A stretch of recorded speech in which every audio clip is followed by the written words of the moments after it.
Hi, ನಾನು ನಿಮ್ಮ ವೀಣಾ. ಇವತ್ತು ಕುಂಭಮೇಳ ನಡೆಯುವ ಸ್ಥಳಗಳ ಬಗ್ಗೆ ಟ್ರಿಕ್ ಅನ್ನ ನೆನ್ಪಿಟ್ಕೊಳ್ಳೋ ಟ್ರಿಕ್ ಅನ್ನ ಯೂಸ್ ಮಾಡತ್ತೀವಿ. ನೋಡುಂಬರ್ರಿ.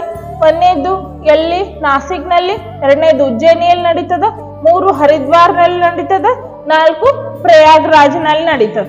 ಇದನ್ನ ನಾವ್ ಹೆಂಗ್ ನೆನ್ಪಿಟ್ಕೋಬೇಕಂದ್ರ, ನಾವು ಹರಿಪ್ರಿಯರು ಅಂದ್ರ ಇದು ಹಿಂದೂ ಧರ್ಮದ ಒಂದು ನಡೆಯುವಂತ ಕುಂಭಮೇಳ ನಡೆಯುವ ಸ್ಥಳ. ಅದಕ್ ನಾವ್ ನೆನ್ಪಿಟ್ಕೊಂಡ್ರಂದ್ರ ನಾವು ಹರಿಪ್ರಿಯರು ಅಂತ ನೆನ್ಪಿಟ್ಕೊಂಡ್ವಿ ಅಂದ್ರ, ನಾ ಅಂದ್ರ ನಾಸಿಕ್, ಉ ಅಂದ್ರ ಉಜ್ಜಯಿನಿ, ಹರಿ ಅಂದ್ರ ಹರಿದ್ವಾರ್, ಪ್ರಿಯರು ಅಂದ್ರ ಪ್ರಯಾಗ್.